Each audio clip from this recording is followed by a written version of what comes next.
Hello, everyone. Welcome to another episode of the Emancipated Citizen Podcast.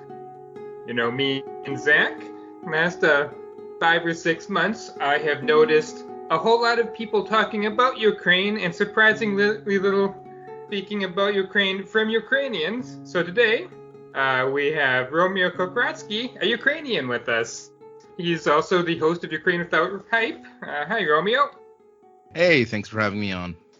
So today we wanted to talk about the civil liberties situation in Ukraine, both as it's related to the war and as it was pre-war, because there are a lot of people with narratives about Ukraine they're using to justify Russia's invasion. And, well, I think we all know the situation with Russian trolls as well. Romeo, what do you think is most important to know about it? I mean, one of the most common myths is that Ukraine is somehow like this stereotypical post-Soviet country where there's like rife corruption, criminal gangs, and dictator and all that. In reality, Ukraine is possibly one of the few examples, aside from, I think, Mongolia, of a post-Soviet country with a vibrant and healthy democracy and freedom of press and no dictators. The criminal gangs still exist, but they're nowhere near even close to as prevalent as people's imaginations painted to be.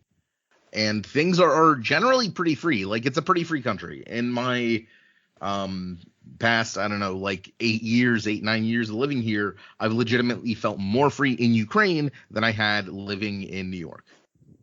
Wow, that is amazing and very unexpected. So you say you've been living here living in Ukraine for like 8 or 9 years, and you felt like very free to express yourself, to have like your political associations and all of that. Maybe let's start like. So you were born in the United States, right? That's where you grew up, and No. I was actually born in Ukraine, but my parents immigrated to the U.S. When I was like a year old. Like, we immigrated to New York, and then I lived in New York until I moved back to Ukraine. All right. And when you moved back to Ukraine, I don't have a very deep understanding of the political situation, especially like 8 or 9 years ago. From what I gather, though, is that at that point there was like a pro-Russian government, or a very different political leanings in the establishment than right now. Yeah. So the way basically what had happened was a president called Viktor Yanukovych had been in power. This is like 2013-ish. And Yanukovych was, as you said, very openly pro-Russian. He was from Donbass, which is geographically close to Russia, and Russia had spent a lot of time developing political ties there. And people there spoke Russian, identified at the time. Not everyone, obviously, but a lot of them did identify as Russian. The thing was, Yanukovych was an incredibly corrupt piece of shit, to an extent where, like, he legitimately had golden toilets in his bathroom, in his palace. Like, A, he had a palace. B, he had golden toilets in his palace. C, he had frolicking flamingos. No, flamingos are not native to Ukraine, nor the Ukrainian climate. And he had literal bands of roaming flamingos just gallivanting across the lawn of his fucking palace. Like, he was a corrupt piece of shit. All of the pro-Russian parties, to be honest, were. But he was kind of the exemplar of this Russian world. And the whole Maidan started, because he reneged on a deal to sign a EU association agreement. Basically, Ukrainians all across the country, whether they identified as pro-Russian or they were strict Ukrainian nationalists, everyone wanted to go to the EU. Because you can look with your eyes at Russia and see that it was a shithole, and then you can look with your eyes at Europe and see that it is quite a bit better.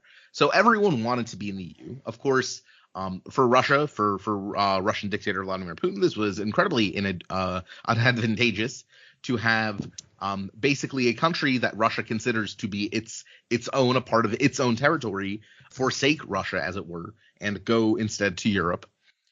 So he Putin pressured Yanukovych to first renege on this association deal when people came out to protest in the central square of the capital of Kiev, the Maidan, as we call it.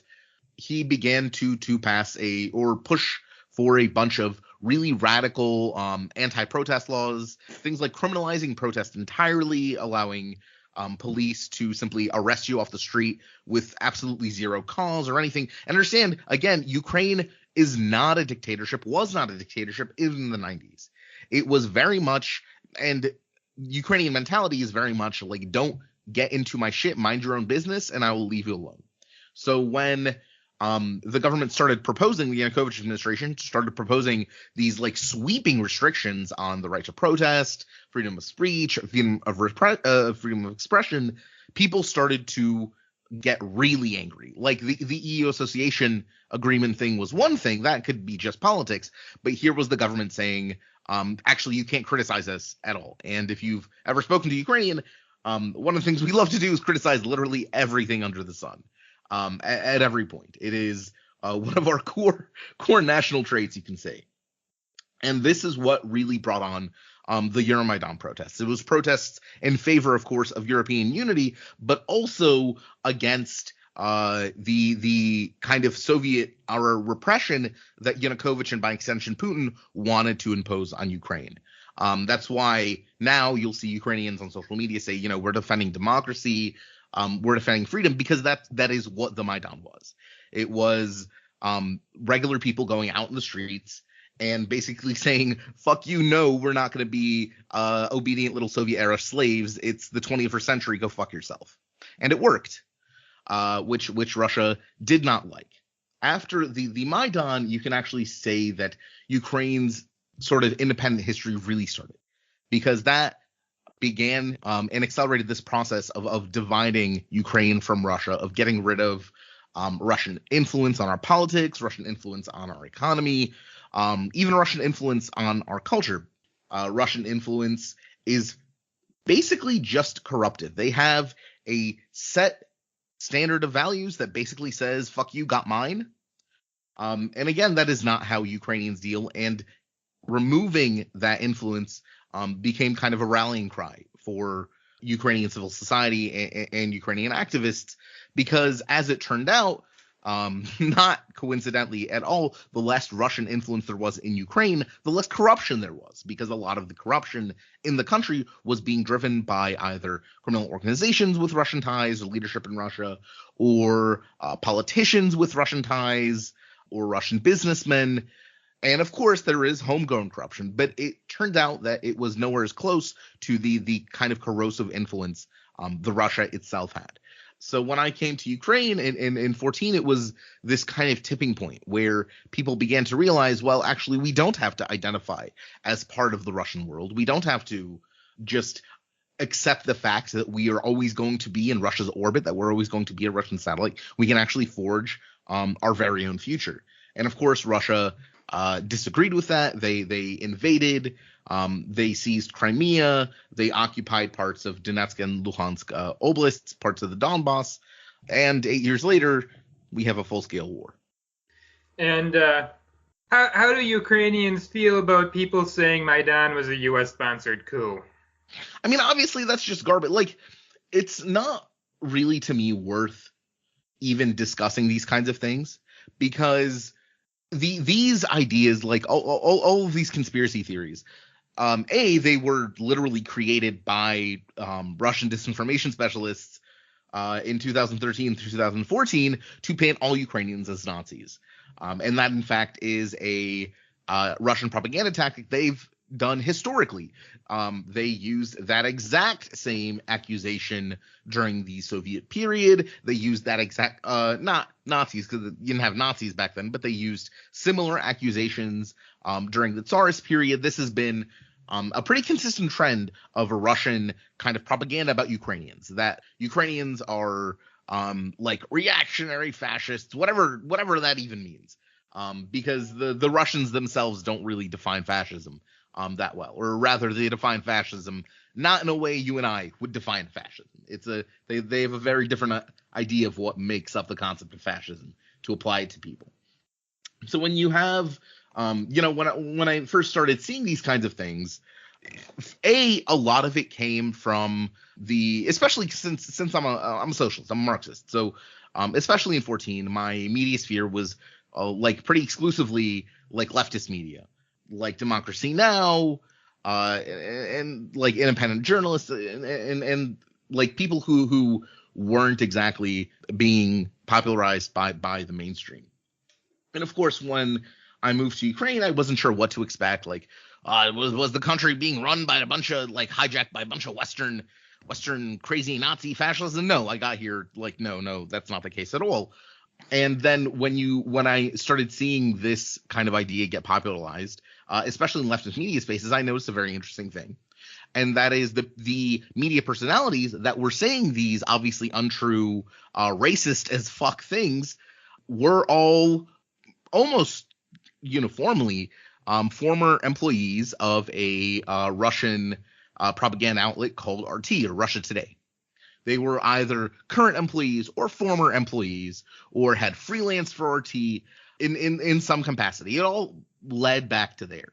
And it all started also in 14, because prior to that, like when I was growing up in the US, I wouldn't tell people I was Ukrainian because no one knew what the fuck a Ukraine was. No, obviously, like, oh, where are you from? Well, like, I'm from Ukraine. Oh, what's that? Okay, I'm basically Russian, right? Like, I think this is a common thing for minorities in the US, where you can't really expect Americans to know what a globe is or a world exists outside of the borders of the United States, and sometimes within the United States. So you kind of have to dumb it down for them. You have to go for the lowest common denominator. Like, I know a bunch of Pakistani friends that would say, oh, well, we're Indian. Why? Because explaining what Pakistan is would be a little bit of a challenge. So it was so you really didn't have any knowledge of Ukraine, and now suddenly you have all these media personalities basically verbatim repeating Russian talking points, and not coincidentally, they all came from the Russian media like sphere. So when I hear this kind of shit, it's not like these are not good faith, balanced, historical analyses of the situation. It's literally just dehumanizing fascist rhetoric meant to other Ukrainians to make us a valid target for genocide, which, again, we are in this war now. That is exactly what's happened. Yeah, and I have some family connections to Ukraine that aren't super close, but, basically cousins who are either back in Ukraine or their parents are, and it drives me up the wall. I can only imagine how you feel about it and other Ukrainians feel about it. It's kind of a double betrayal, because first off, like, not only is it just repeating like bullshit Russian propaganda, it's also coming from the left, like from people that normally I would consider to be comrades, like allies, but actually it turns out all these people are red fascists. Because when you spread reactionary genocidal propaganda about an ethnic group, guess what? That makes you a fucking Nazi. Wait, Zach, does that sound familiar?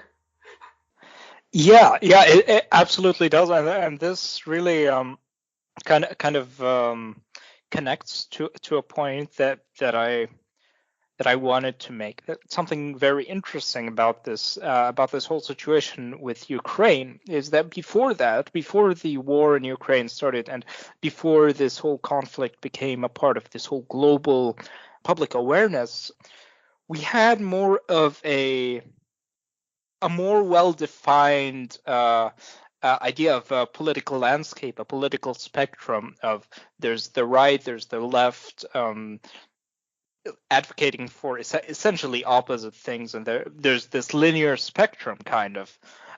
Ever since this war started, and ever since this has been like kind of more in the public consciousness, not that this phenomenon didn't exist before, just that it's become much more obvious that, for example, here in Germany, you have the furthest right-wing party, the AfD, which is anti-EU and anti-NATO and all of that. And then you have the furthest left party, Die Linke, the left, which, like, on a lot of points, I'm like very aligned with. But in recent months, they've this whole spectrum is kind of closing in, and like they're aligning with each other on things that like nobody here would have ever expected before. And this also leads into like, how does the political landscape look like in Ukraine, and this whole right versus left battle, and how people view that? Because on the one hand, we have the Russian right wing, right, like advocating for, this united Russian homeland, and like all of that, and like really drawing back to past like empires, how things used to be, and trying to revive like this much greater Russian Empire, and then you have like what we associate with a pro-EU, like pro-democracy, pluralist Ukrainian front, and then you have like something that's especially propagated by the Russian media.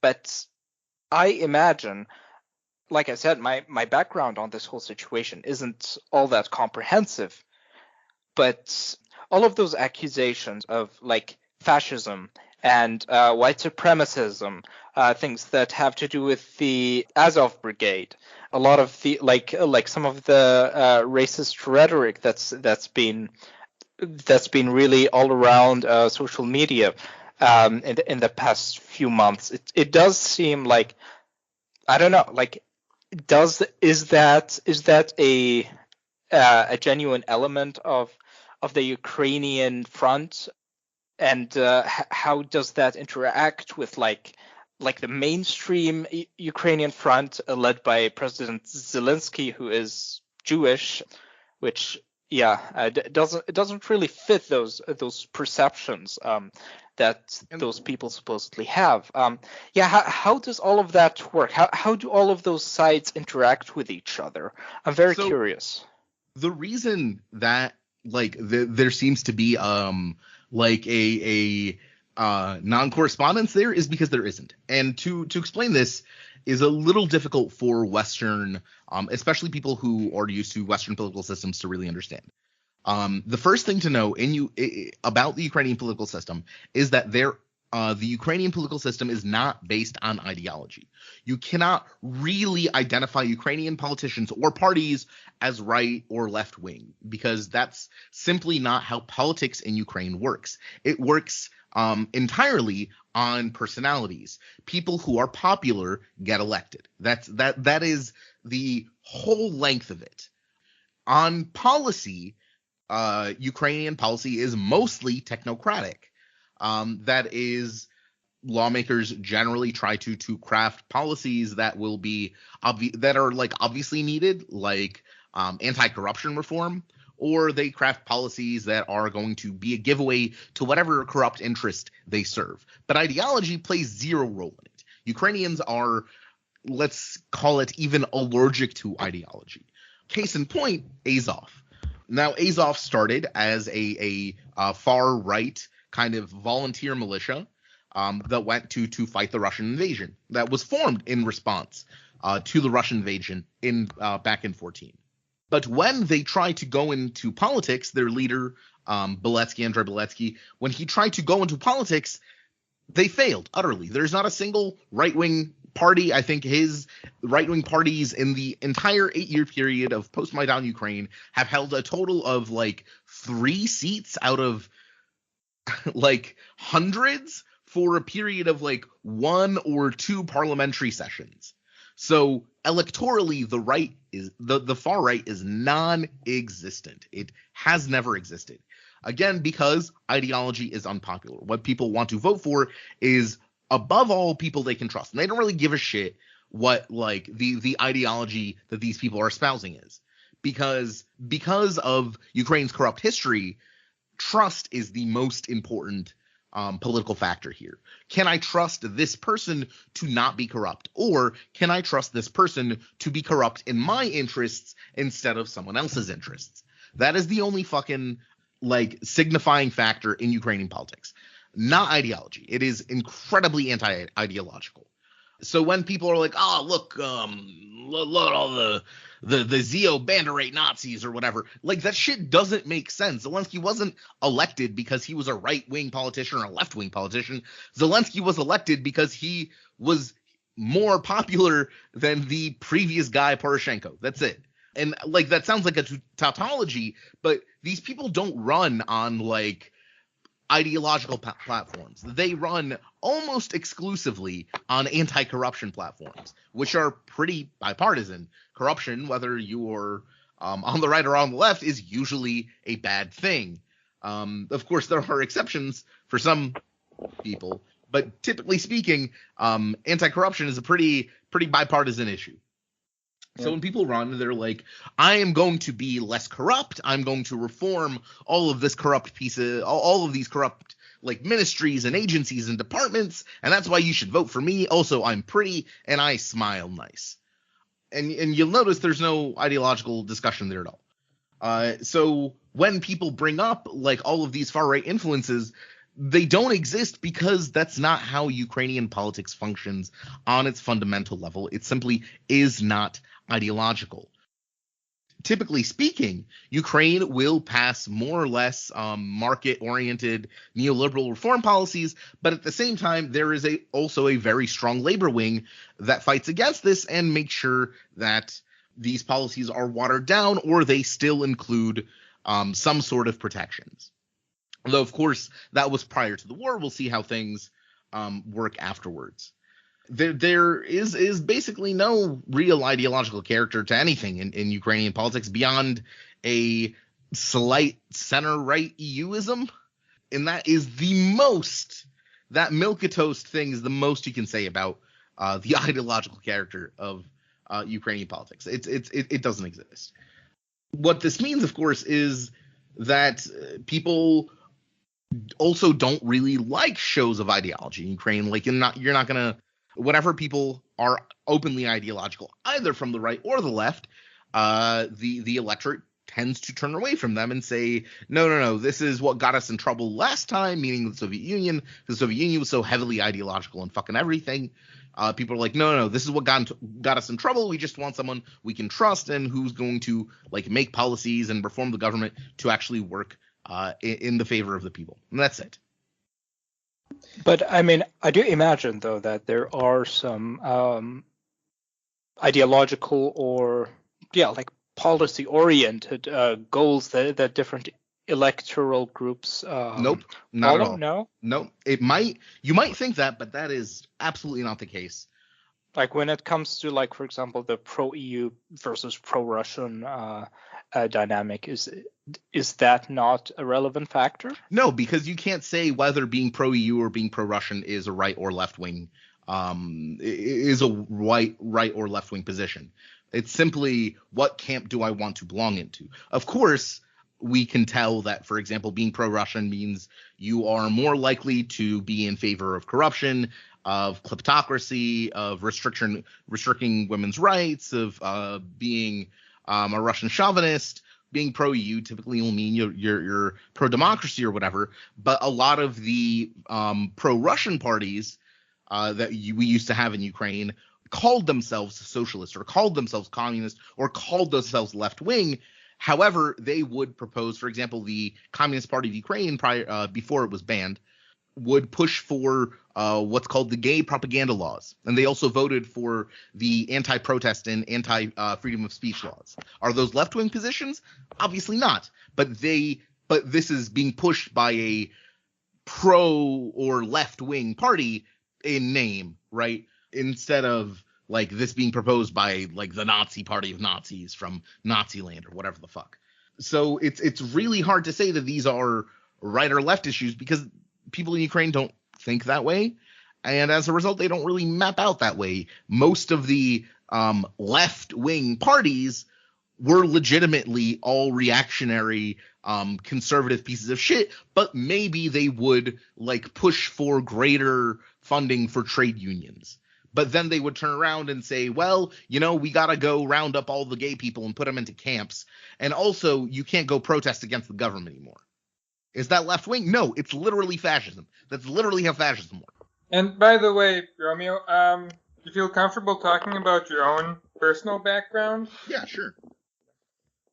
So, ask away. Yeah. So, I guess first of all, are you ethnically Ukrainian? Yeah, I'm half Ukrainian, half Bangladeshi. So do you have any insight on what happens to ethnic minorities in Ukraine, i.e. Crimean Tatars, Roma, Jews? Yeah, sure. I mean, being a brown man in Ukraine is something that I'm keenly aware of. But again, one of the things that I can tell you for certain is that I have experienced less racism in my 8 years in Ukraine than I have in my 20 plus years in the US. The US is a disgustingly racist country, even in the most liberal parts of the country. Like, I lived in New York City of all fucking places, and I got stopped and frisked pretty fucking regularly. I had the cops called on me for trying to deposit a check at a bank because someone thought I looked like a fucking coke dealer. Like, there's so much racist bullshit that occurs in the US that really most places are probably a little bit better.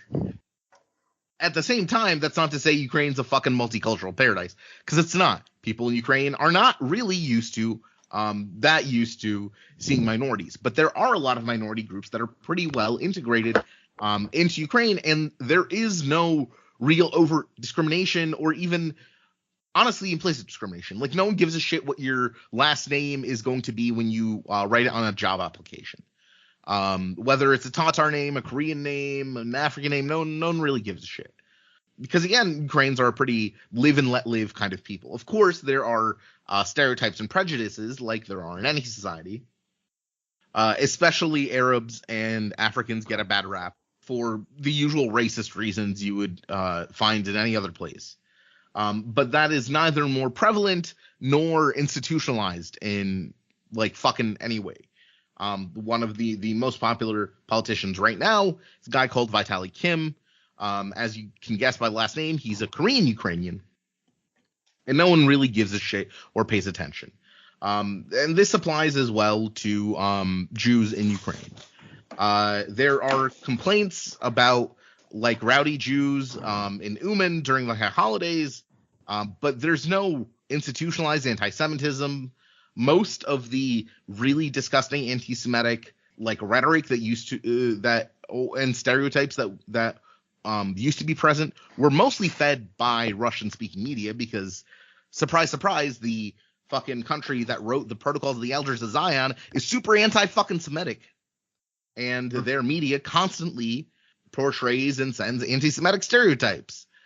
When Ukraine banned Russian media, a lot of that shit fell away because suddenly when you don't have the media repeating how evil Jews are like turning your kids gay, people stop believing that Jews are trying to turn your kids gay and no one gives a shit. As everyone knows, Zelensky himself is Jewish and no one cares. It is not really something that comes up. No one's ever like, oh, you're a Jew, you got gold. No one gives a shit. Like it's you're just a person. And of course there are still problems and Ukraine still has a long way to go in terms of multiculturalism. But I personally can tell you that generally speaking, just people don't care. Which coming from a country where people absolutely do care what the color of your fucking skin is one hell of a breath of fresh air. And it's probably worth mentioning your co-host on Ukraine Without Hype is Jewish, right? Yes. My co-host, Anthony Bardaway, he's also Jewish. Again, no one cares. Yeah. It's starting to sound like everything I hear about Ukrainian Nazis is projection, actually. Shocking that Russia, the nation known for gaslighting the world into thinking authoritarian statism was actually communism, is capable of projection. One of the more, I think, the more obvious examples of this projection is this article that I translated around the beginning of the full-scale war. So I don't know, like 4 months back, that came out in a Russian propaganda outlet called RIA News. It's one of their main quote-unquote news websites. And there's an op-ed. It was like front page spread, and it basically laid out why Ukrainians are Nazis. And in this article, and this is an article written by it was written by a Russian official as an op-ed published on the front page of one of their biggest newspapers, right? So this isn't any Westerner coming in with some preconceptions and telling you. This is like what they themselves fucking think. So in this article, the guy goes down and he tries to define why the Russians call us Nazis. Like, what about Ukrainians makes us Nazis? And he goes down this list and he's like, do they have a Führer? No, they don't. They have like really messy, like democratic squabbles, because that's a bad thing in the Russian imagination. Do they have like ethnic policies that favor ethnic Ukrainians? No, they don't. They don't have this. Are they like rounding up and killing people who speak Russian? No, if you go to Kiev, everyone speaks Russian. And mind you, this is this guy justifying why Ukrainians are Nazis, admitting to all of the factors of fascism being absent in Ukraine.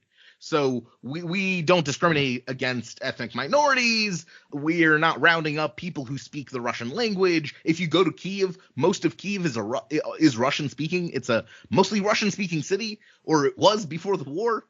And like there is no dictator, no Führer that commands everyone's fucking loyalty. So and he gets down to this list and he's like, well, at this point you might be thinking, what makes Ukrainians Nazis? And let me tell you, it is a fascism of the spirit. That is what he calls it. They are spiritually fascists because they resist Russia.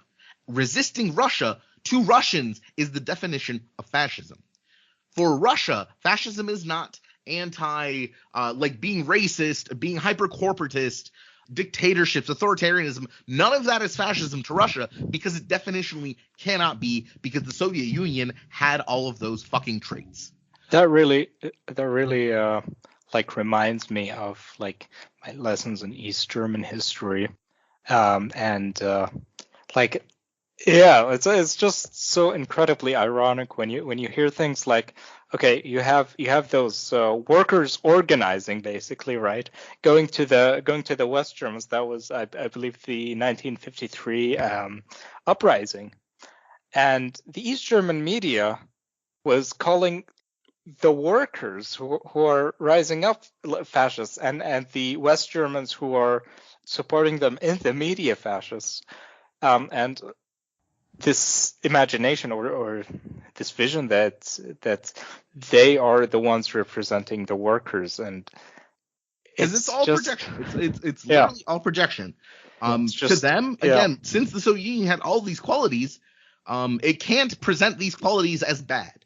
And likewise, modern Russia cannot present these qualities as bad. Everything we as Westerners associate with fascism is A-okay with the Russians, because they have themselves all of the qualities we associate with fascism. So instead, in order to maintain the myth, their idea of fascism is bad, they have to tie it to something else. And what they tie it is resisting Russia. If you resist Russia, definitionally, this is, again, what the Russians themselves say. This is not me fucking like projecting onto them, putting words in their mouth. You can go and read that fucking article. That is what they say. Resisting Russia is fascism. That is why Ukraine is Nazi, not because we are racist or authoritarian or genocidal. No, we are fascist. We're Nazis because we resist Russia. Yeah, and we'll have a link to that article in the show notes. And drawing back to this whole Führer point, one other thing, it just struck me as also like, very very similar to the workers' uprisings in East Germany when it comes to like asking whether the Ukrainians have this Führer and characterizing Zelensky as such, which Yeah, regardless of whether or not that applies there, there's an undeniable connection to be made to Vladimir Putin and the way he's leading Russia right now, which it's hard to imagine how this irony can be lost on anyone, really. Well, it's easy if you consider that these people are not talking in good faith. I forget what writer it is, but he had a very good point that the very famous quote where he's like, the anti-Semite is not, I think it was Sartre actually, the anti-Semite is not speaking to convince you of the rightness of anti-Semitism. The anti-Semite is speaking so you give the anti-Semite legitimacy by the simple act of having a conversation with them. By the simple act of conversing, of talking to these people, you are legitimizing, you are acknowledging fundamentally that they have some kind of respectable argument. If someone, for example, told you that my ideology is that we should eat literal human feces. Eating literal human feces will lead to happiness and freedom and health for all. You wouldn't even talk to these people, right? You just fucking ignore. You'd go out of your way to fucking ignore them. Like, these are fucking weirdos with out there nonsense ideas that you don't want to interact with. No one wants to engage with. The same, however, when you engage with a fascist, with an anti-Semite, when you acknowledge that they even can give an argument, you are already succeeding. You are already helping the fascists succeed in their goals, which is to engage you, to make them seem like they have a legitimate platform. What comes out of their mouth doesn't fucking matter. Like, you'll notice Donald Trump, right? To take a U.S. example. He'll fucking say anything. Why? Because he's a lying piece of shit. It doesn't fucking matter what comes out of his mouth. His fucking supporters will lap it up, even if he contradicts himself within the same fucking sentence, because no one gives a shit. The point is not to make an argument to reasonably persuade someone. It is to make onlookers say, holy shit, this person has like an argument. Let me look into this argument. But you wouldn't say that about the guy promoting eating human feces as the road to eternal life, for example. Yeah, and I mean, I've been joking that in Russian, actually, maybe we shouldn't call it Russian. Maybe calling it Moscow is better than calling it Russian. But I don't know, Moscow, is there a better way to phrase it, Romeo? No, I mean, that's one of the connections Ukrainians make. Is that the real problem here is Moscow. That's why we call them Moskali. Yeah, but yeah, in Moscow or Moskali, I don't speak Ukrainian, obviously. In the Moskali language, Nazi is a false cognate in English. In Moskali, it means someone who fights back. Yeah, pretty much. Their idea is not anything cognizant to ours, which is why when Western leftists, especially Western leftists, go, oh, but what about Azov? Like, it doesn't, like, Azov wouldn't exist if Russia didn't invade. It's real easy to draw Azov not existing, Russia invades, Azov existing. Because that's how the causal chain of events that went to the founding of Azov worked. They literally organized to resist the Russian invasion of Ukraine in 2014. If Russia had not done this, they would not have existed. On top of that, they were also professionalized in 15, absorbed into the army, and all the ideological elements, aside from some of the aesthetic logos, were fucking purged. All the political ideological leadership was fucking gotten out of there, replaced with regular non-political army personnel, because obviously that's what you do as a state when you have ideological militias fighting under your name. You absorb them because you're a state, and that's how states work. And really, there isn't that much sinister about the Azov regiment fighting inside the Azovstal on the shore of the Azov or the Sea of Azov. Yeah, they were from Mariupol, again, a Russian-speaking city where people prior to the Russian invasion in 14 would have mostly identified as Russians who defended their city against literal fascist invaders. It's mind-boggling how people can look at the physical material events that took place and then pretend it's completely simple. And the reason is, of course, they actually don't know what the truth is. And importantly, they don't give a shit. They just have a nice cudgel to use by saying, what about Azov? Oh, Nazis. And then they don't have to fucking think about this conflict any longer because it's far away and it involves people who don't speak English. And we all know people who are far away and who don't speak English aren't real people. A few weeks ago, I listened to your episode about Ukraine's indigenous peoples law, which ethnic Ukrainians do not count as indigenous people, but like Crimean Tatars and the other groups who don't have a country of their own somewhere else, so not Romanians, not Hungarians, not Jews, and obviously not Russians, got recognition and some protections, and then Russia went and called it a Nazi law. Yeah, because how dare Russians not be indigenous to Ukraine, even though the law is not there to protect the majority. It's specifically a law to protect the minority. But you'll notice here a very close similarity between how the Russians treated the indigenous indigenous protection law in Ukraine and how the U.S. GOP treats literally anything that smacks of helping black people have any kind of justice.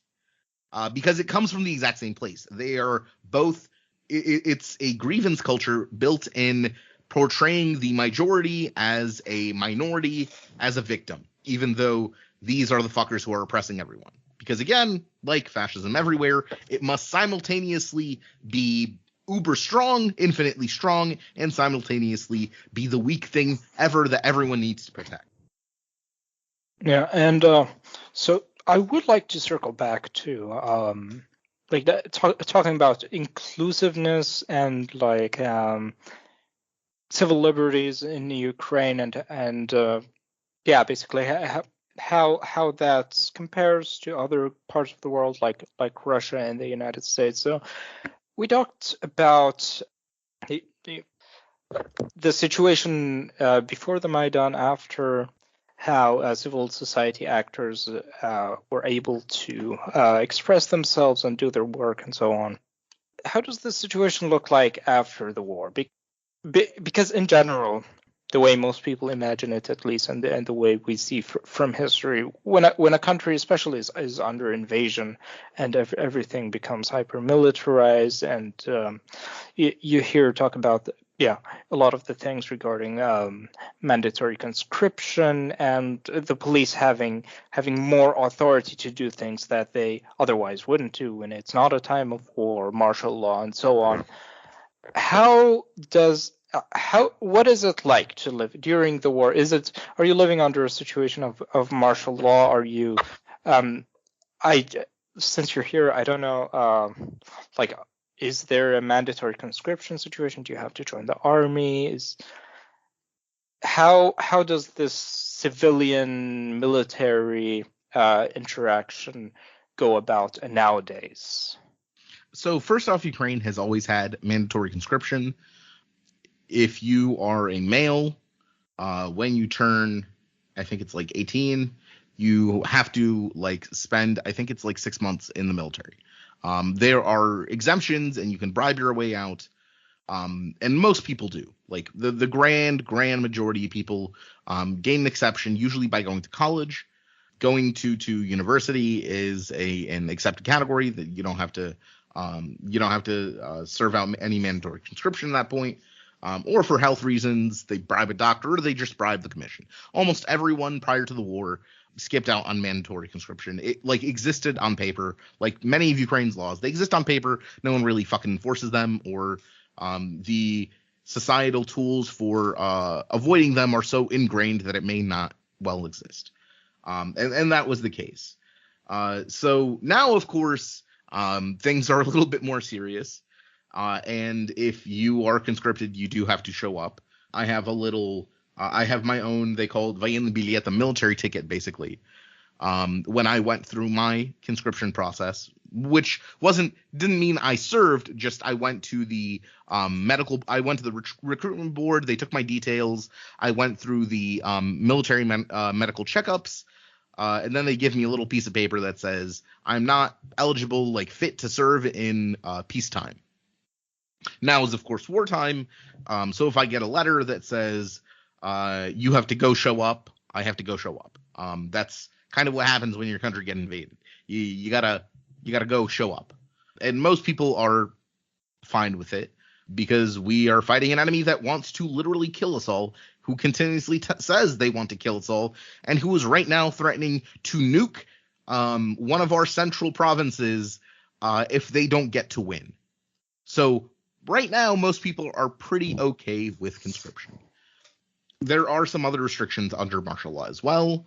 The biggest effect as a civilian, to be honest, we're not really subject to random identity checks, at least not in most of the country. I think closer to the front line, maybe it's a little bit more strict because there's more of a risk of saboteurs and so on.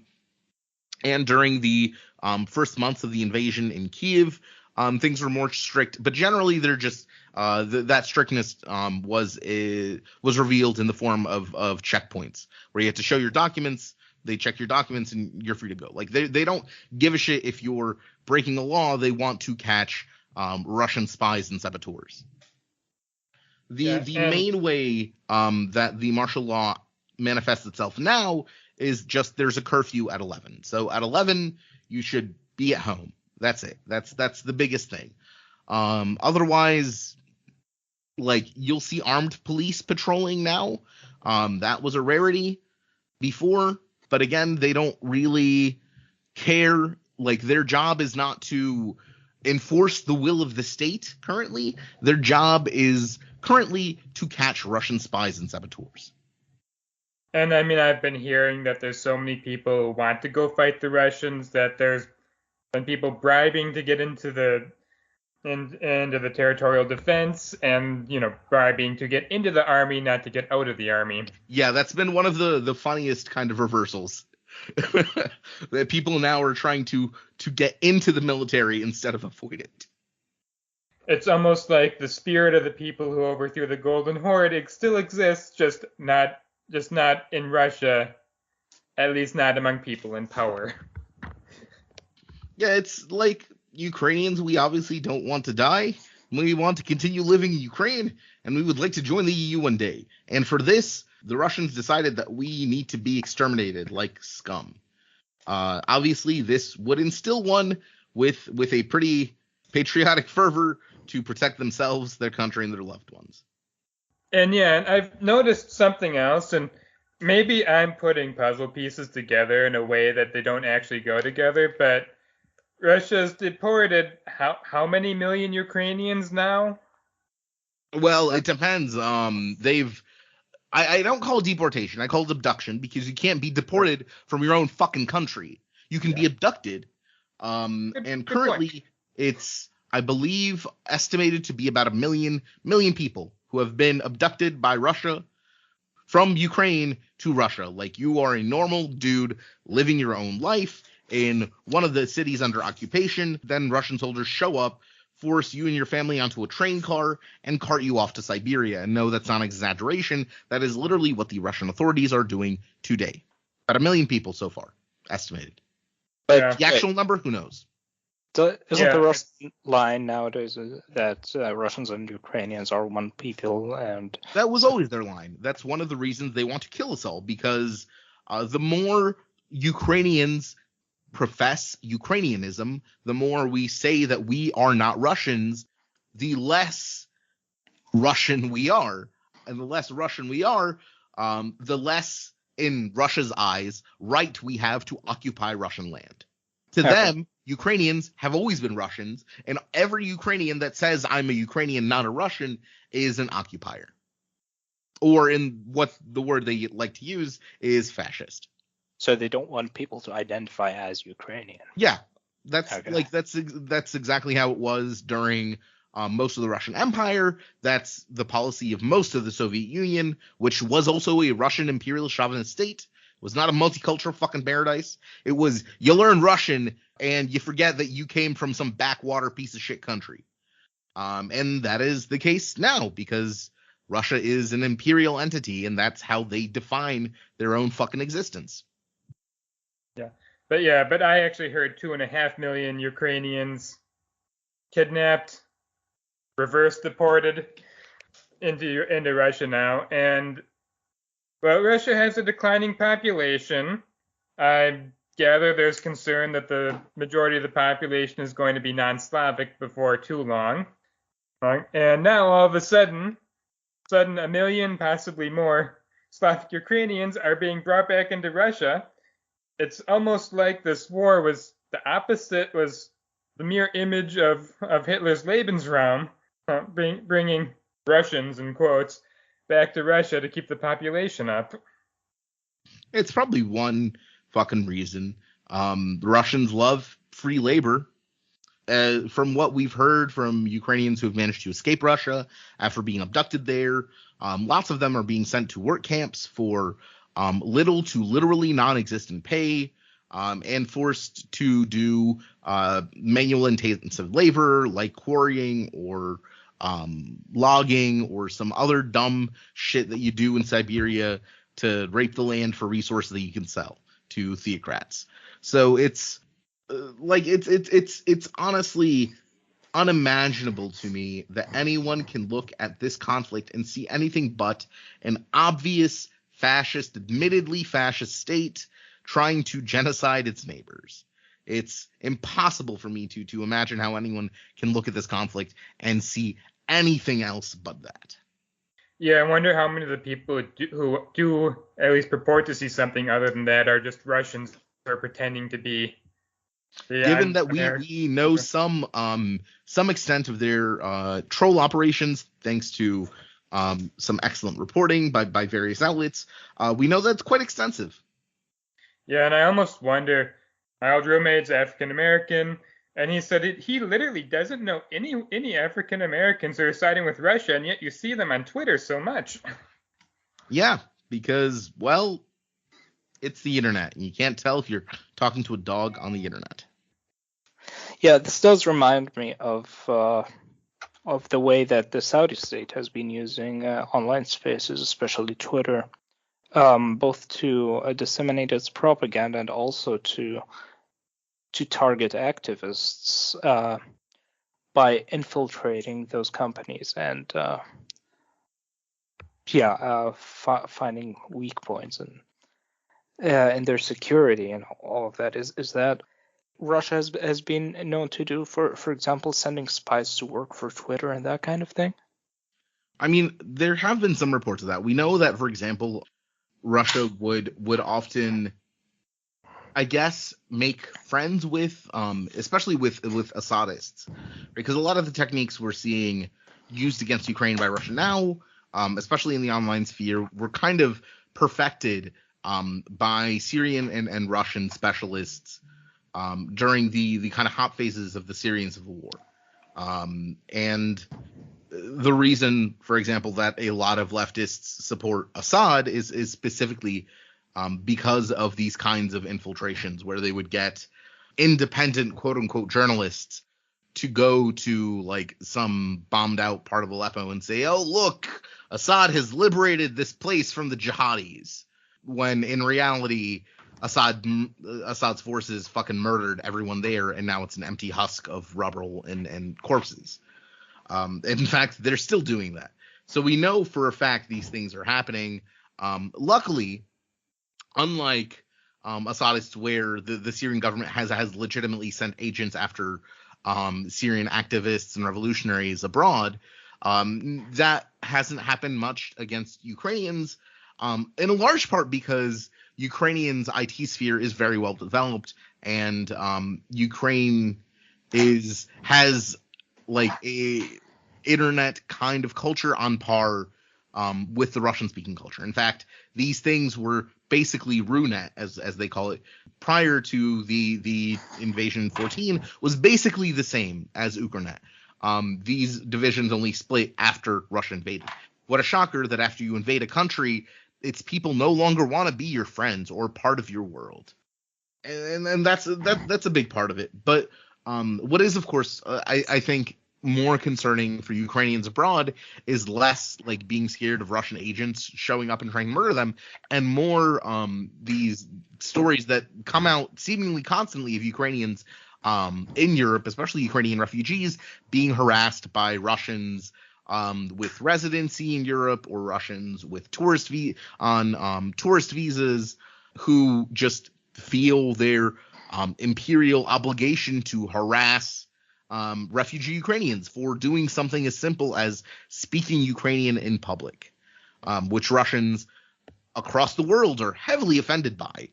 There was even a story that came out just a couple of days ago from when we're recording of this group of Russians attacking 2 Ukrainian girls in Switzerland. So that kind of stochastic imperialism to me is more concerning in this case than worrying about like Russian assassins coming after Ukrainians. There's not much chance of that, but there's definitely a chance of a random Russian deciding that Ukrainian is looking at him funny and deciding to take matters into his own hands.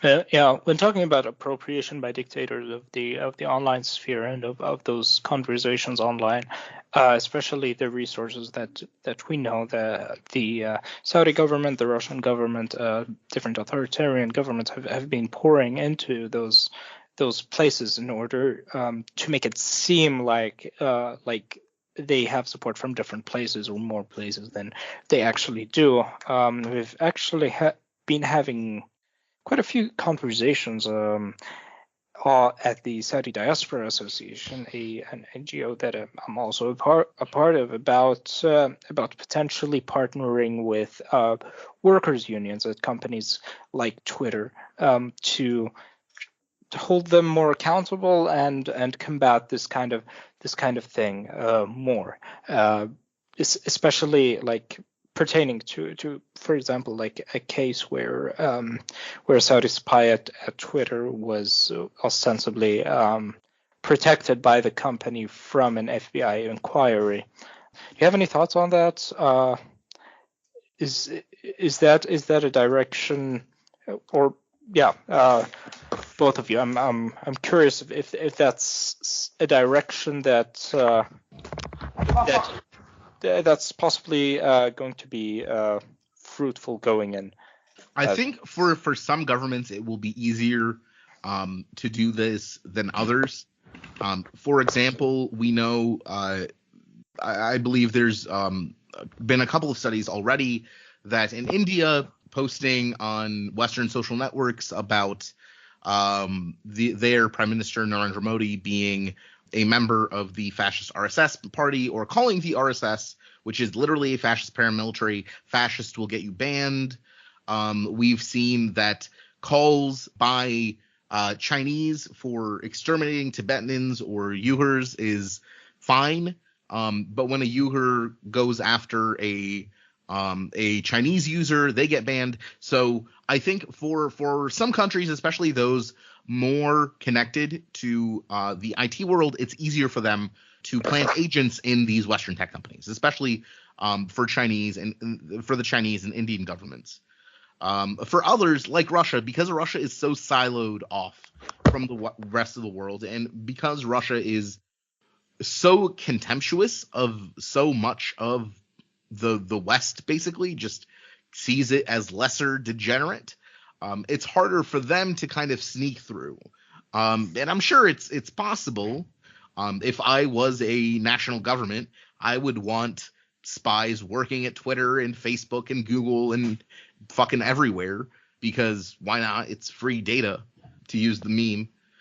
But it's a lot easier for some governments to pull this off than others. And I don't think Russia is really, especially with the reputations that Russians are gaining during this war, I don't think it's going to be too easy for them to maintain infiltration like this. Though, of course, how a Saudi spy got into Twitter is a fascinating story. Yeah, and going back to all the Ukrainians who are now in Russia, do you know if there's any networks they can reach out to for help getting out? I know that there are a few kind of underground railroad activities. When one of my cousin's wife's cousins, so not people I knew or knew existed prior to this, but they had been living in Mariupol and they were abducted to Russia. People reached out to me on social media asking whether they needed help, like asking for their number to put them in touch with people. So there are definitely resources in Russia to help get these Ukrainians out. And in some cases, I won't say in all cases, in some cases, it seems like if Ukrainians are able to make it to the Russian border, for example, with the Baltic states, they are being allowed to leave. Though I have also been informed of cases where that has not been happening. But obviously, if you were deported, for example, to the middle of fucking Siberia and you don't have any money or a vehicle, it's going to be very difficult for you to get to a border to escape at all. That's why Tsarist Russia and the Soviet Union like dumping people in Siberia, because it's fucking big and it's hard to leave once you're there. Yeah, but there definitely are networks of people who are helping Ukrainians escape, basically. Yeah, and I ran into someone on Twitter who had family who had been sent way out east, and the best I could do is suggest that they go to Petropavlovsk, to the Canadian embassy there, and see if they can just show up at the Canadian embassy and get out. Yeah, that's definitely another way of doing it.